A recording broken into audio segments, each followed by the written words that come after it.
अस्सलाम वालेकुम दोस्तों, मेरी लास्ट वीडियो में आपने बहुत अच्छे कमेंट किए। आपकी मोहब्बत का बहुत मशहूर हूँ। उम्मीद करता हूँ आज वाली वीडियो में भी वैसा ही जोशो खरोश दिखाएंगे, इसलिए आप सबको रोहिवाल कुकिंग में खुशामदीद करता हूँ।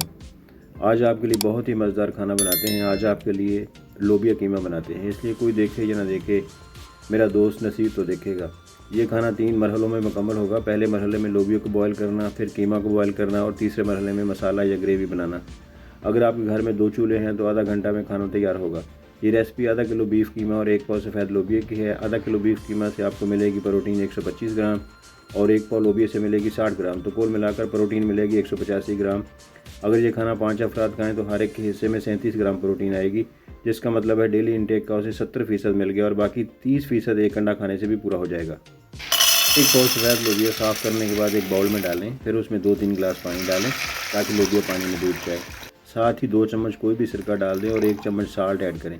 6 से 8 घंटे के लिए सोक कर दें, इससे लोबिया नरम हो जाएगा और पानी पीकर फूल जाएगा। एक पैन लें, इसमें 1 लीटर पानी डालें, चूल्हा भी जला दें, लोबिया डाल दें, लोबिया को उबलने दें। अगर झाग वगैरह आए तो उतार दें। 15 से 20 मिनट के बाद आप देखेंगे ये तैयार हो गया है। लोबिया इतना गलना चाहिए कि उसका छिलका वगैरह अलहदा ना हो। आधा किलो कीमा प्रेशर कुकर में डाल दें। मेरे पास फ्रीज़ हुआ था, इसमें पानी डालकर और साथ ही लहसुन की 2-3 कलियाँ, 1 हरी मिर्च, 1 चम्मच सौंफ, चंद काली मिर्चों के दाने, दालचीनी और 3 लौंग डालकर 10 मिनट के लिए बॉयल करें।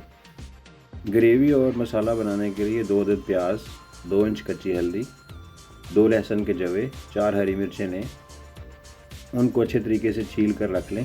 पहले प्याज लें, उनको इस तरीके से चॉप करें, फिर लहसुन को चॉप करें, कच्ची हल्दी, हरी मिर्च को इस तरह बारीक चॉप करते जाएं। फिर इन सबको इकट्ठा करें और इकट्ठा करने के बाद कटिंग बोर्ड के ऊपर रखकर तेज़ी के साथ चॉप करते जाएं। अगर आपको ये कटिंग स्किल आ जाए तो यकीन करें आपका 10 से 20 हज़ार रुपये का चॉपर का खर्चा भी बच जाएगा।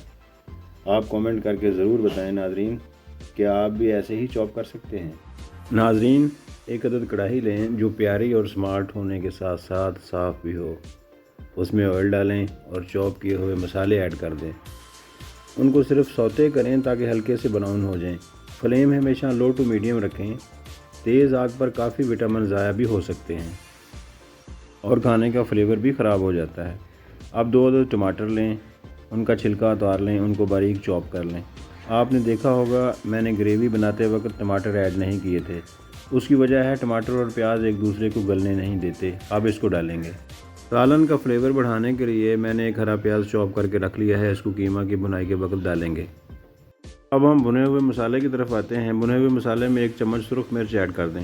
आप अपने टेस्ट के लिहाज से कम या ज़्यादा कर सकते हैं। दूसरी तरफ कीमा उबल चुका है, उसे कढ़ाई में डाल दें। हस्बे जायका नमक भी डाल दें। यहाँ पर आपको ख्याल करना होगा कि बुनाई कैसे करनी है, कितने मिनट करनी है। कीमा को कम से कम 8 मिनट भूनें, जब तक घी बाहर ना निकल आए। मसाला अगर जलने लगे तो थोड़ा सा पानी ऐड कर दें। घी अगर कम हो तो थोड़ा सा वो भी डाल दें। टमाटर मैंने पहले ही चॉप करके रख लिए थे, अब वो भी इसमें ऐड कर दें और साथ ही उबला हुआ लोबिया भी डाल दें। चॉप किया हुआ हरा प्याज भी ऐड कर दें। इन सब को स्पैचुला की मदद से मिक्स करते जाएं और भूनते जाएं। 1 कप दही भी ऐड कर दें, मिक्स करें, अच्छे से भूनें। दही डालने से सालन में एक क्रीमी टच आ जाता है और टेक्सचर भी बहुत बढ़िया हो जाता है। सालन में थोड़ी सी खटास भी आ जाती है, जिससे फ्लेवर को 4 चांद लग जाते हैं।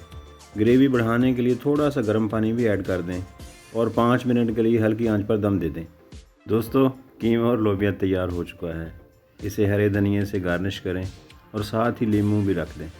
हम तो इस सालन के साथ गरम गरम रोटी खाएंगे जो अभी पक रही है। आप इसके साथ चावल भी खा सकते हैं।